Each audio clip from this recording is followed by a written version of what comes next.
नमस्कार दोस्तों, जय श्री राम, जय श्री बागेश्वर धाम सरकार। तो दोस्तों, आज की वीडियो में हम बात करेंगे अगरबत्ती के बारे में।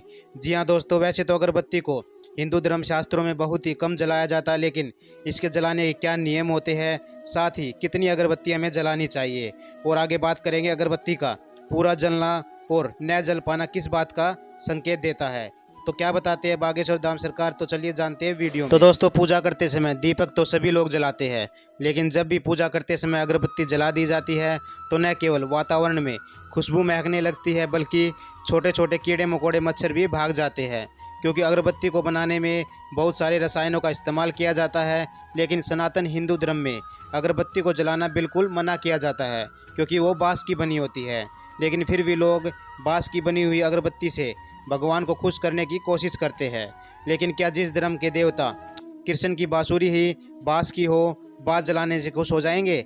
वहीं अगर आप शास्त्रों में भी देखेंगे तो आपको धूप दीप नैवेद्य अर्पित करने को कहा जाता है, कभी भी अगरबत्ती का जिक्र तक नहीं किया जाता है। तो आखिर क्यों अगरबत्ती पूजा में जलाई जाती है, और अगरबत्ती जला भी रहे हैं तो इसके क्या नियम होते हैं, और आपको कितनी अगरबत्ती जलानी चाहिए, और अगरबत्ती का पूरा जलना और न जल पाना किस बात का संकेत देता है? क्या आपके सामने भी ऐसे सवाल आए हैं? अगर हाँ, तो इन सभी सवालों का जवाब है हमारी वीडियो में। वीडियो को अंत तक ज़रूर देखिएगा, क्योंकि बागेश्वर धाम सरकार ने इनके सभी उपाय बताए हैं।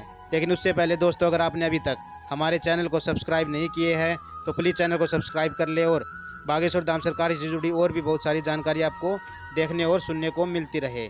साथियों, सबसे पहले ये समझ लीजिए कि हमारे हिंदू धर्म में अगरबत्ती को बिल्कुल भी नहीं जलाया जाता है, क्योंकि अगरबत्ती सबसे पहले तो बाँस की बनी होती है, और बाँस को जलाना हमारे शास्त्रों में महापाप माना गया है। क्योंकि हमारे पूर्वज कहते हैं कि बाँस को जलाना हमारे वंश को जलाने के समान होता है। इसलिए चूल्हा जलाते समय भी कभी भी बाँस का इस्तेमाल नहीं किया जाता है, और पुराने ज़माने के लोग बाँस की टोकरियाँ, सूप जैसी कई चीज़ें बनाकर अपना पेट पालते थे। तो आपको अपनी आजीविका के साधन को जलाना उन्हें पाप लगता था। तो अगर अगरबत्ती की जगह धूप को जलाया जाता है तो उससे पॉजिटिव एनर्जी तो आती ही है, साथ ही आसपास सकारात्मक ऊर्जा भी उत्पन्न हो जाती है। इससे हमारा वातावरण पवित्र हो जाता है और मन को भी शांति मिलती है। इसलिए हिंदू धर्म और सनातन धर्म में अगरबत्ती जलाने के बजाय धूप बत्ती जलाने की सलाह दी जाती है।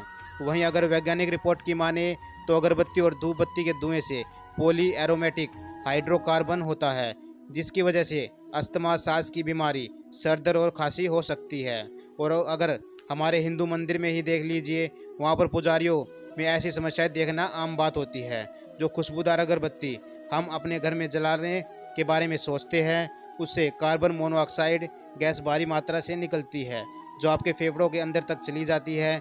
और अगर इतिहास को देखा जाए तो जब मुगलों का शासन था तो यवन के लोग धूप दीप नैवेद्य जलाकर भगवान की पूजा करते थे।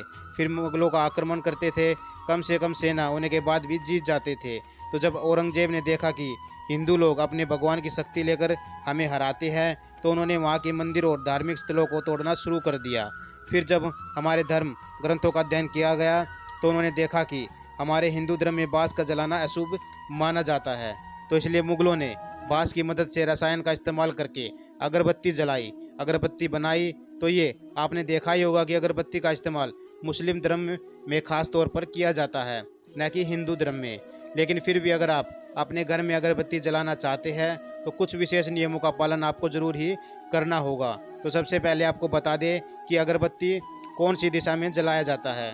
तो अगरबत्ती को जलाने के लिए दक्षिण दिशा शास्त्रों में बताई जाती है, क्योंकि ये दिशा यमराज की दिशा होती है, और नकारात्मक ऊर्जा भी इसी दिशा से हमारे घर में बनी रहती है। तो जब आप कोई भी खुशबूदार अगरबत्ती दक्षिण दिशा में जलाएंगे तो ये नकारात्मक ऊर्जा को वहीं की वहीं रोक देगी और वापस उस दिशा में भेज देगी। साथ ही हिंदू धर्म में मान्यताओं के अनुसार मंगलवार वाले दिन और रविवार को भूलकर भी बाँस की अगरबत्ती नहीं जलाई जाती है। और अगर आप वास्तुशास्त्र की माने तो अगरबत्ती को जलाते समय इस बात का ख्याल रखिए कि अगरबत्ती कभी भी बाँस की लकड़ी की न बनी हो, क्योंकि हिंदू धर्म में बाँस का जलाना अपने वंश को जलाने के जैसा होता है। ऐसा करने से आपको पितृदोष लग सकता है, आपके परिवार को बुरे परिणाम भुगतने पड़ सकते हैं। अगर आप पूजा करते समय अगरबत्ती जला भी रहे हैं तो बाँस की न जलाए। साथ ही अगरबत्ती जलाते समय अगरबत्तियों की संख्या का भी ख्याल रखना चाहिए। पूजा करते समय कभी भी एक अगरबत्ती ना जलाए, या तो आप 3 या फिर 5 अगरबत्ती ही जलाए। लेकिन अगरबत्ती बाँस की नहीं बनी होनी चाहिए। साथ ही अगरबत्ती जलाते समय ये ध्यान रखें कि आप जो भी जला रहे हैं वह कहीं से टूटी फूटी ना हो और वह खुशबूदार ज़रूर होनी चाहिए। अगरबत्ती जलाने के बाद बुझाने के लिए कभी भी फूंक न मारें। साथ ही अगरबत्ती को जलाने के बाद उसका धुआं और उसकी खुशबू को चारों दिशाएं में ज़रूर घुमाएं। साथ ही अगरबत्ती जलाने से ये भी ध्यान रखें कि आप कमरे के अंदर कभी भी भूल से अगरबत्ती ना जलाएं। ऐसा करना आपके फेफड़ों के संक्रमण की समस्या पैदा कर सकता है, क्योंकि अगरबत्ती का धुआं हमारे स्वास्थ्य के लिए बिल्कुल भी अच्छा नहीं माना जाता है। और जब हमने अगरबत्ती जलाने के नियम जान लिए हैं तो अगरबत्ती जलाने के फ़ायदे भी सुन लीजिए। तो अगर आप बाँस की अगरबत्ती जला रहे हैं तो इससे आपको कई अशुभ फल देखने को मिल सकते हैं, क्योंकि आपने देखा होगा कि पूजा का पंडाल मंडप आदि बाँस का ही बना होता है। ये खुशहाली का प्रतीक होता है। फिर हमारे कृष्ण भगवान की बांसुरी भी तो बाँस की ही होती है। तो बाँस जलाने से आखिर कौन से देवता खुश हो सकते हैं। तो अगर किसी भी देवी देवता की पूजा करते समय आप बिना बाँस की लकड़ी वाली अगरबत्ती जलाते हैं तो ये आपको शुभ परिणाम देगा। इसकी महक न केवल घर का वातावरण शुद्ध होगा, बल्कि छोटे मोटे कीड़े मकोड़े भी उसकी सुगंध से अपने आप ही खत्म हो जाएंगे। तो बिना बाँस की अगरबत्ती जलाने से घर परिवार पर भगवान की कृपा बनी रहती है। अगरबत्ती को सुख सौभाग्य और समृद्धि का प्रतीक माना जाता है। अगर वो अगरबत्ती बाँस की ना बनी हुई तो उसे जलाना शुभ माना जाता है।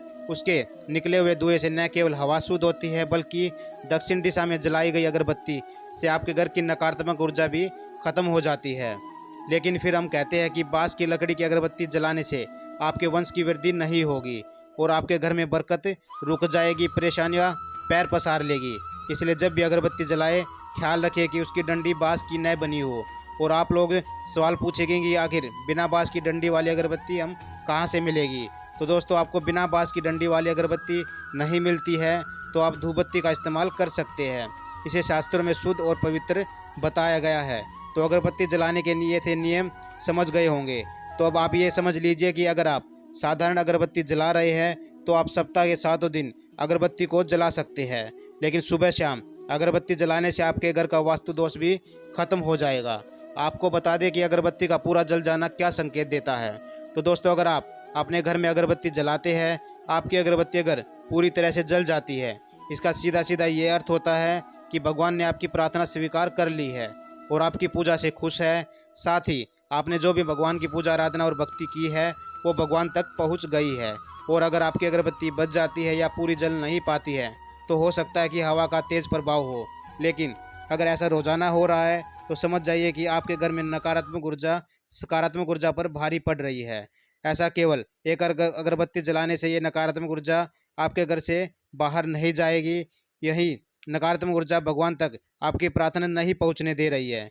इसके लिए आपको यह उपाय करना है कि आप त्रिदेव का नाम लेकर या तो 3 या फिर 5 अगरबत्ती जलाएं और इन अगरबत्तियों को अपने पितरों और अपने इष्ट देव को समर्पित करें। साथ ही प्रार्थना करें कि आपके घर की नकारात्मक ऊर्जा को सदैव ही खत्म कर दे और इसको दोबारा अपने घर में न आने दे।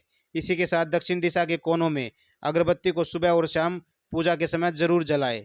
उसका धुआं खुशबू पूरे घर में महकाए। ऐसा कुछ समय तक अपने आप नियम बनाकर रखें तो यकीन करिए कि आपके घर की सकारात्मक ऊर्जा आ जाएगी और नकारात्मक ऊर्जा घर से चली जाएगी और दिव्य शक्ति आपके घर में निवास करने लगेगी। तो ये उपाय थे अगरबत्ती के, जो बागेश्वर धाम सरकार के बालाजी ने अपने भक्तों को बताए, जिन्हें अपनाकर आप अपना केवल परिवार का कल्याण भी कर सकते हैं। तो उम्मीद करते हैं दोस्तों गुरुजी की बताई हुई ये बातें और चेतावनी आपको ज़रूर पसंद आई होगी। तो दोस्तों, आज की वीडियो में हमने आपको बताया कि अगरबत्ती कितनी जलानी चाहिए, साथ ही अगरबत्ती कैसी जलानी चाहिए और अगरबत्ती को जलाने के क्या नियम होते हैं, जो बागेश्वर धाम सरकार ने सभी भक्तों को बताए। तो आपको ध्यान रखना है कि आपको कभी भी पूजा पाठ में बाँस की बनी हुई अगरबत्ती इस्तेमाल नहीं करनी है, क्योंकि अगर आप ऐसा लगातार करते हैं तो आपके ऊपर भगवान की कृपा नहीं बन पाती है, साथ ही आपकी पूजा पाठ भी व्यर्थ चली जाती है। तो दोस्तों, आज की वीडियो में बस इतना ही। वीडियो आपको कैसी लगी कमेंट बॉक्स में ज़रूर बताइएगा। साथ ही वीडियो को लाइक और शेयर करना ना भूलें और चैनल को सब्सक्राइब जरूर कर दें। आपके एक लाइक और सब्सक्राइब से हमें मोटिवेशन मिलता है और भी बहुत सारी अच्छी वीडियो बनाने का। और आप चैनल को सब्सक्राइब करते हैं तो हमारी वीडियो सबसे पहले आप तक ही पहुंच जाती है। तो दोस्तों, जय श्री राम, जय श्री बागेश्वर धाम सरकार। एक बार जोर से जयकारा लगा दीजिए। जय श्री राम।